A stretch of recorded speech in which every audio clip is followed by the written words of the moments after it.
people, what's going on? What's going down? It's your boy Buck Malone. Welcome to Bucky's View. It's been a while, man. It's been a busy 2 weeks, and I've been a busy bee. I've been doing all sorts of things. I've been doing some coding.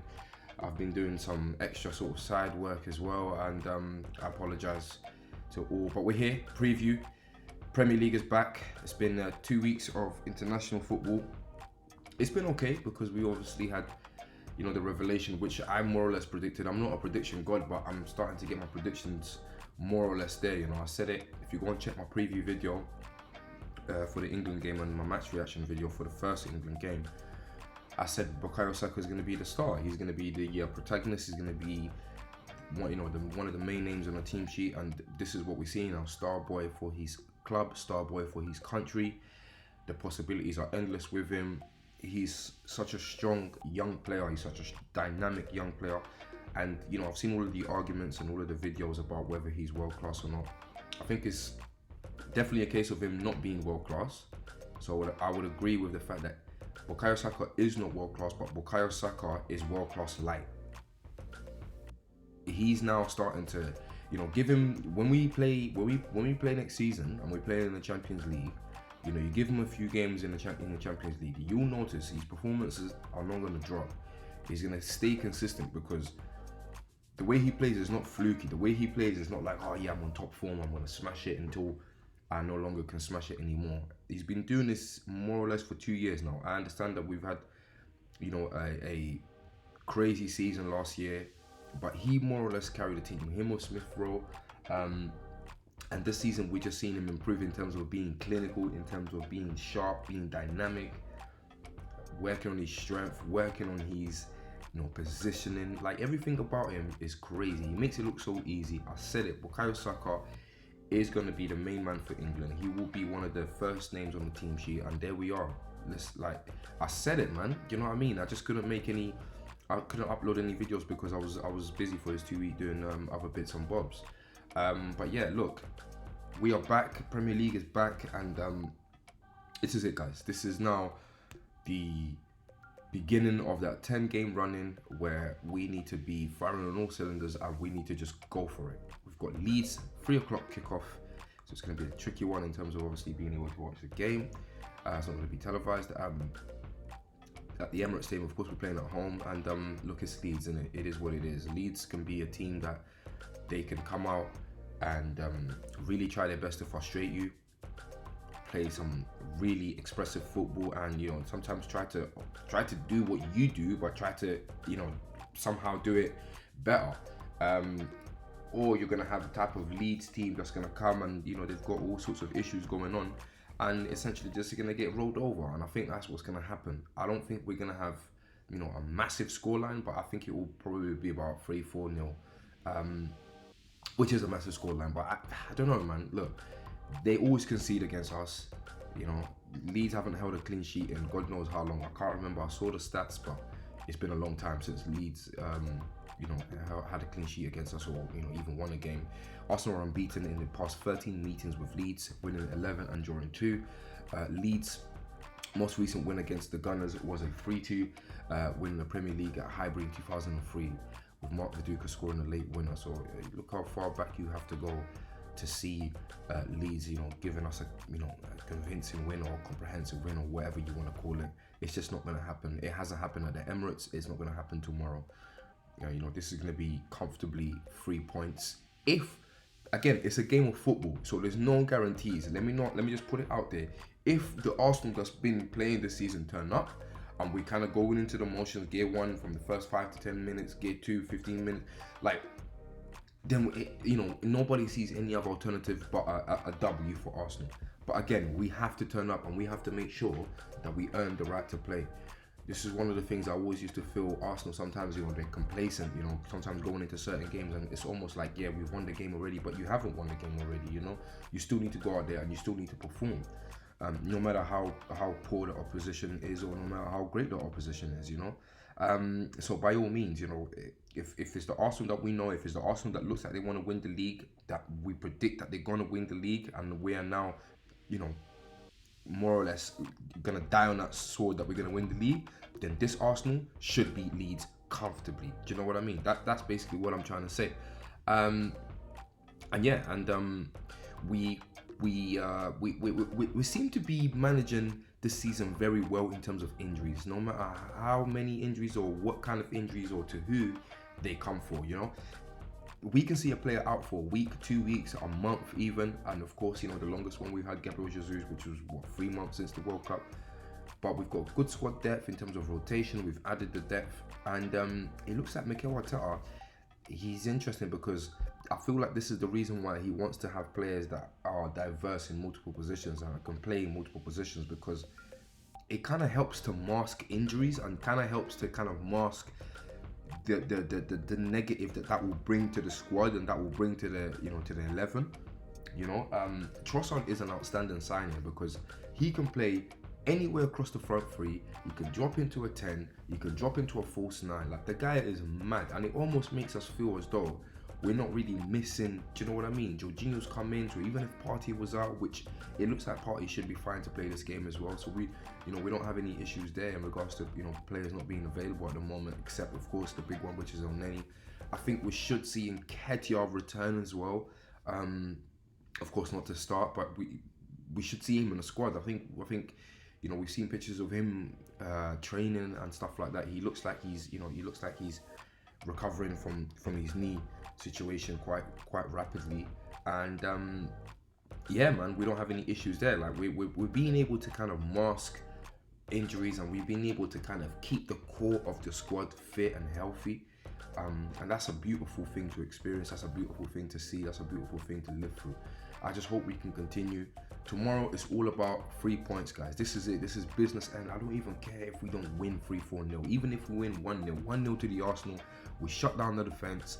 Everybody in the from a defensive perspective, it looks like they are on the ball. I even saw the training pictures, like Gabriel Magalhaes, Benny Blanco. They all look like they're serious. They all look like they're focusing training. This is one of the things I wanted to see training wise as well. I didn't want to see so many people like just bare smiles and laughs all the time and joking. Like, look serious. You're training, innit? This is like the this is the warm up to the big. Do you know what I mean? Like, this is the casting. This is the audition. Like, you need to be serious. You need to. Do you know what I mean? And then maybe when the cameras are off, then you can go back to smiling and joking. But it's not even so much for you. It's not even so much you can't enjoy yourself while you're training. No, it's to show the media. It's to show the world, or to show the media, which then the media will show the world that, like, wow, these guys are serious.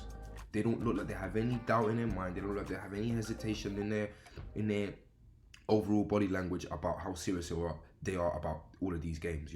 No complacency. Every single game is a final. Leeds is a final. No matter if we've been beating Leeds for X amount of years non-stop, it doesn't matter, bro. Because I tell you what, yeah, on its given day, any team can come and knock you off the park in the Premier League.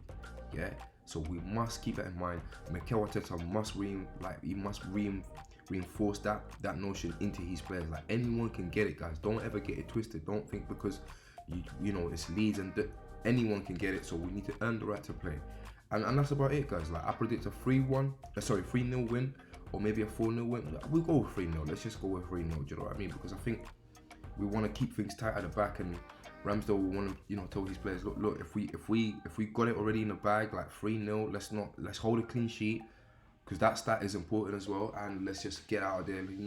Let's not try to do too much to then maybe go for the fourth, and then we concede a goal, and then it just doesn't make no sense, and we conceded a goal. Like, Premier League title-winning teams are built on clean sheets. Like, we keep a clean sheet. That's why a clean sheet right now, a 1-0 win is better than a 3-1 or a 4-1. I promise you. Like, yes, goal difference is important as well, but you do everything to keep that clean sheet intact. And that's it, guys. That's the prediction for Arsenal v Leeds, 3:00 kickoff. It's not going to be the biggest game of the weekend. Why? Because we got obviously Man City versus Liverpool.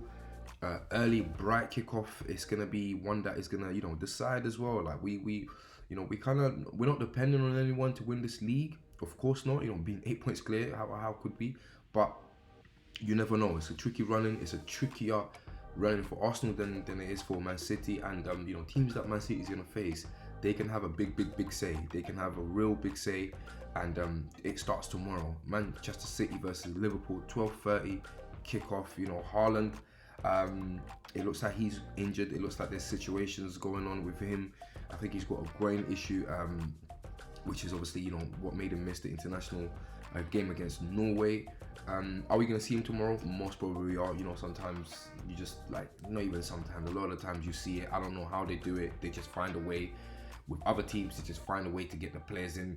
Aguero's injured. Next week, Aguero's fine. Like, what the hell? I just don't understand. But yeah, this is probably going to be the same type of thing. You know, it's all mind games from Pep. And even if he doesn't play this game, yeah, and even if he doesn't play this game, I'm sure there'll be the very next game next week. He's back. You know, somehow they're gonna give him some sort of magic treatment, and he's gonna be back. But listen, with Haaland missing this Liverpool game, it can be interesting. Liverpool can actually get a result, and if they do get a result, I think it's done. I think it's done. I think if Liverpool beat Man City, and we go and we do the business against Leeds, like, I just do not see them having the bottle and the stomach. They've got the bottle, but I just don't see them having the stomach to wanna, you know, get up that ladder and fight us for this Premier League title. I think they will just concede it mentally, slowly. Physically, they won't. And City, they have to be City. But what I mean to say is, the only reason why they will have this notion if they lose tomorrow is because of the Champions League. They can win the Champions League this season. Man City can win it. Real Madrid is not as strong. Napoli is a threat, but, you know, it's Napoli. You know, they don't have, you know, great history when it comes to obviously winning these titles and stuff like that, even though they're having a outstanding season. I just feel as though he's gonna look at the overall situation, Pep that is, and he's gonna say, look, it's in the stars for Arsenal. Like, we're not even gonna stress about this no more. I need to get every single one of you boys fit for the Champions League. We are now focusing, and he's been saying it. He's told his players to say it. This is why I said we need to wait for the 28 game mark when there's 10 games left, because you might even have particular final 10 game targets that are going to change. You might have situations that are going to have to be reassessed very quickly once you know that 28 game mark had been reached. And I think City has been reassessing, probably even before the 28 game mark. They looked at the consistency of Arsenal and they're saying, look, we somehow can't replicate this consistency in a Premier League. We're still City, we're still, you know, intimidating clubs, we still can play clubs off the park, but in many games we drop points we shouldn't, and in other years we wouldn't. So let's focus on the Champions League, because deep down, no matter what he says to media, no matter what he says to the fans, you know, Pep Guardiola, he's gonna be judged on whether he wins the Champions League or not. Like, that is it. Premier League is the creme de la creme because it's a harder competition, of course, you know, it's across 38 games, but it's the Champions League, you know. That is the you've won Prem. If you didn't win Premier Leagues, like, you've won multiple Premier Leagues, bro. Like, you've passed Wenger, you've passed, like, you're behind Ferguson now. Like, you're there, and you're not gonna stay at Man City for all of those decades like Fergie did. So it's the Champions League. It really is the Champions League. You should be winning Champions Leagues with the squads that you have built with Man City. There is no excuse about that. He's been falling short, like against Chelsea, there's no excuse. Like, do you know what I mean? And this is where we just, and if you check one of my videos that I did, I said it, this is why we might win the league with a few points to spare, because I don't see anyone slowing us down except City at the Etihad fixture. And, you know, from there, I feel like this year we will get a result at Anfield. But then everything else, even Newcastle, bro, we're going to beat Newcastle. Newcastle has been found out. They're back to where they kind of should be, or you know, want to be in terms of the quality of the squad that they have at the moment in time. So that's it. Like, it's us. We're gonna win this Premier League, you know. It's gonna be a mausoleum. I'm trying to book an Airbnb somewhere around North London, somewhere around Islington, because I'm staying there for 3-4 days consecutively. I'm gonna do a madness. If we do, and I believe we do, I have to say we will. I have to say we're gonna do it.